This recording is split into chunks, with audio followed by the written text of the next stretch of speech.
Good morning, all of you. Welcome to TSN School, Biology Class 12th, Chapter 2, Part 3rd. Okay?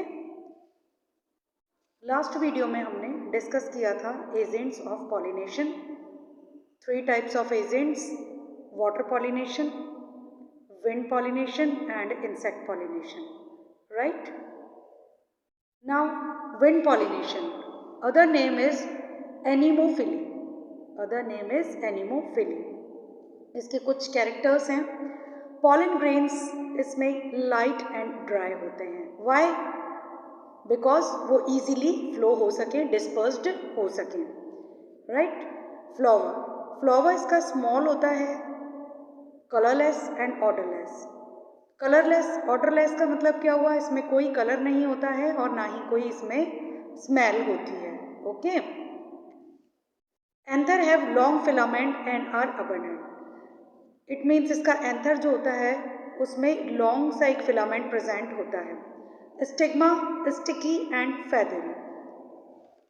Stigma इस type की होती है कि वो थोड़ी स्टिकी होती है, जिस पर पॉलिन्स इजीली स्टिक हो सके, और feathery it means feather like structure, जिस पे एंथर इजीली आकर ट्रैप हो सके। Okay? Next is water pollination. Water pollination other name is hydrophily. इसके क्या कैरेक्टर्स हैं? फ्लावर्स के small, colourless, odourless and nectarless. It means इसमें नेक्टर प्रेजेंट नहीं होता है। वाटर पॉलिनेशन में ज़रूरत ही नहीं है हमें, इसलिए यहाँ पर ये सारी चीज़ें एब्सेंट होती हैं। स्टिग्मा लॉन्ग होती है और स्टिकी होती है। Okay? Next is insect pollination. Insect pollination में फ्लावर कलर्ड होता है और with aroma. Okay? Coloured flower होते हैं with aroma.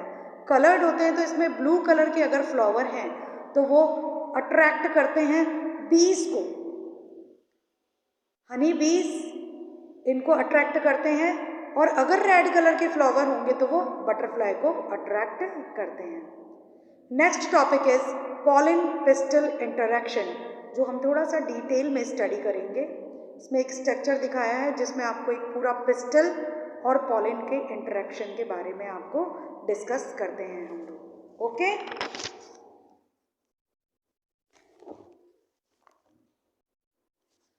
Pollen pistil interaction is the group of events that occur from the time of pollen deposition over the stigma to the time of pollen tube entry into ovule. It means pollen pistil interaction में हम क्या study करेंगे? इसमें एक events का पूरा group है जिसमें हम ये देखते हैं कि सबसे पहले तो किस टाइम पर पॉलन डिस्पर्स्ड होते हैं, उनका डिपोजिशन कैसे होता है स्टिग्मा पर, एंड पॉलन ट्यूब एंट्री कैसे करती है ओव्यूल में। The compatible pollen are able to absorb water and nutrients from the surface of the stigma. Compatible, only compatible. Compatible means same species का होना चाहिए और वो पॉलन एबल होना चाहिए एब्जॉर्ब करने के लिए water and nutrients from the surface of the stigma, right? Next is they germinate and produce tubes. ये germinate होते हैं स्टिग्मा पर और प्रोड्यूस करते हैं pollen tube को। pollen tube grow into the style. pollen tube grow करती है स्टाइल में। pollination does not guaranteed. pollination जरूरी नहीं है कि pollination 100% सक्सेस हो।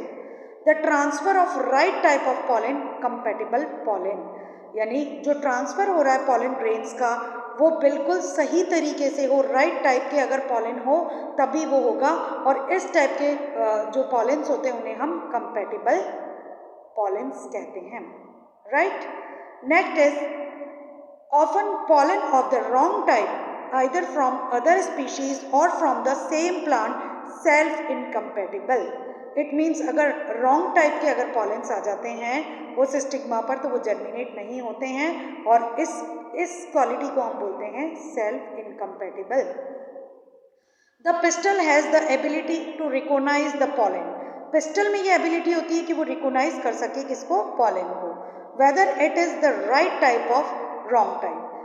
It means ये आइडेंटिफाई कर सकता है पिस्टल की कौन सा राइट टाइप का पॉलन है और कौन सा रॉन्ग टाइप का.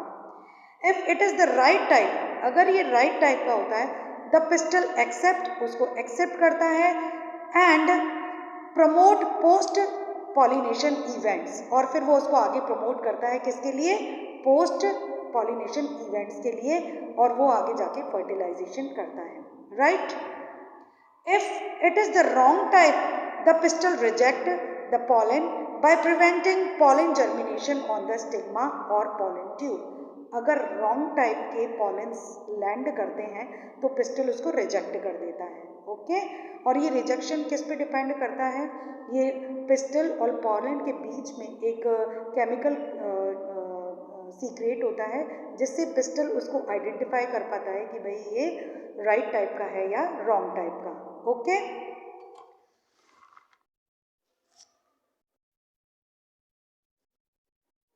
The contents of the pollen grain move into the pollen tube. और जो कंटेंट है pollen grains के वो मूव करते हैं कहाँ पर, pollen tube में. Pollen tube grow through the tissues of stigma and style and reach the ovary. अब क्या होता है, pollen tube जो होती है वो आगे ग्रोथ करती है कुछ टिश्यूज के थ्रू और स्टिग्मा और स्टाइल से ग्रोथ करती हुई ओवरी तक पहुंचती है.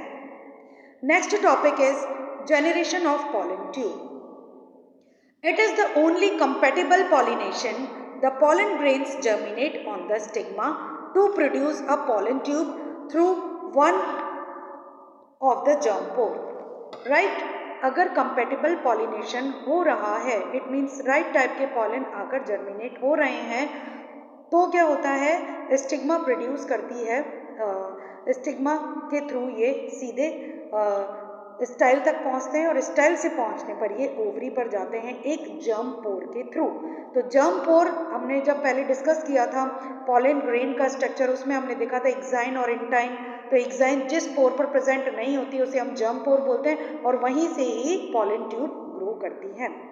The contents of the pollen grains move into the pollen tube. और जितने भी कंटेंट्स होते हैं पॉलन ग्रेन्स के वो सारे कहाँ पर पहुँच जाते हैं, पॉलन ट्यूब से.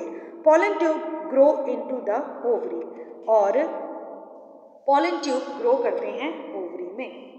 Pollen tube enter the ovule through the micropylar and. It means pollen tube हमेशा एंट्री लेती है कहाँ से, माइक्रोपाइलर एंड से. बट कई बार ऐसा होता है कुछ फ्लावर्स में ये, कुछ एंजियोस्पर्म्स में ये चैलेजल एंड के थ्रू भी एंट्री करती है.